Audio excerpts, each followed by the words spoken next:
Hi అండి. నేను మీ Varalakshmi kitchen స్వాగతం. అందరూ బాగున్నారా? అందరూ బాగోవాలి, అందులో నేనే ఉండాలండి. ఈరోజు బీరకాయ, కొత్తిమీర, టమాటా కలిపి పచ్చడి చేద్దాం అనుకుంటున్నానండి. అది తయారయ్యే విధానం చూద్దాం రండి. ఈ వీడియో కానీ నచ్చితే మీకు లైక్ చేయండి, షేర్ చేయండి, కామెంట్ చేయండి, సబ్స్క్రైబ్ చేయండి. ఇదిగోండి, కళాయి పొయ్యి మీద పెట్టుకున్నాను. ఆయిల్ వేస్తున్నాను. 4 స్పూన్లు ఆయిల్ వేసానండి. కొంచెం జీలకర్ర వేస్తున్నాను. ఇంకోండి 10 పచ్చిమిరపకాయలు వేస్తున్నాను. వేసాం కదండి, 1 నిమిషం పాటు ఇలా కలుపుకుందాం. కొంచెం కొత్తిమీర కూడా వేస్తున్నానండి. ఇంకోండి, ఇది కొంచెం మనం వేగేదాకా మూత పెట్టుకోవాలండి. ఒక 2 నిమిషాలు నేను ఇది మూత పెడుతున్నాను.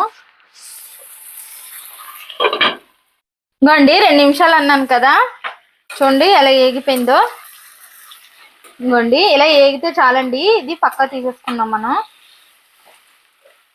ఇంకోండి ఇది పక్క తీసేస్తున్నాను నేను. ఈ కొత్తిమీర, పచ్చిమిరపకాయలు కూడా పక్క తీసేసుకోవాలండి. మళ్ళీ అదే ఆయిల్లో మనము బీరకాయ ముక్కలు కూడా వేసేసుకోవాలండి. ఇంకో వేసేస్తున్నాను బీరకాయ ముక్కలు కూడా. ఇంకోండి వేసేసాం కదా, ఇవి కూడా 2 నిమిషాలు మనం కొంచెం మూత పెట్టుకోవాలి. ఇంకోండి 2 నిమిషాలు అన్నాను కదా, కొంచెం నీరు దిగింది. ఇందులో రుచికి సరిపడిన నేను ఉప్పు కూడా వేసేస్తున్నానండి. ఇంకోండి 2 టమాటాలు కూడా కట్ చేసి పెట్టానండి, అవి కూడా వేసేస్తున్నాను. వేసాం కదండి, మొత్తం ఇలాగా కొంచెం కలిసిలా కలుపుకొని మళ్ళీ మనం ఒక 5 నిమిషాలు ఇది మూత పెట్టుకోవాలండి.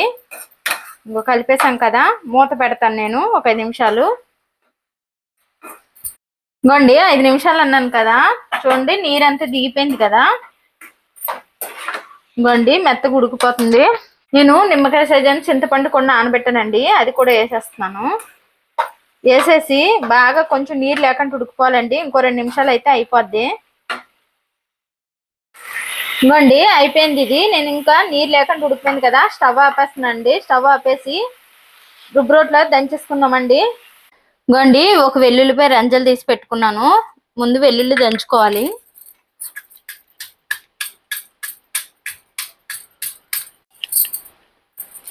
ఇంకోండి కొంచెం బరగబరగ్గా నలిగింది కదా, మనం ఇందాక పెట్టుకున్నాం కదండి పచ్చిమిరపకాయలు, ఇవి కూడా వేసేస్తున్నాను.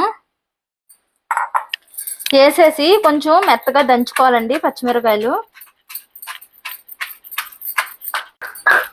చూడండి పచ్చిమిరపకాయలు ఇలా నలిగిపోయినాయి కదా, ఇప్పుడు మనము పెట్టుకున్న బీరకాయ ముక్కలు వేసేస్తున్నానండి. ఇంకోండి వేస్తున్నాను. వేసి కొంచెం కొంచెం దంచుకోవాలండి. అంత మెత్తగా దంచేసుకోకూడదండి. మెత్తగా దంచుకుంటే ఇంకా మిక్సీ వేసినట్టే ఉంటుంది, టేస్ట్ బాగోదు. కొంచెం బరగబరగ్గా దంచుకుంటే మాత్రం చాలా బాగుంటది.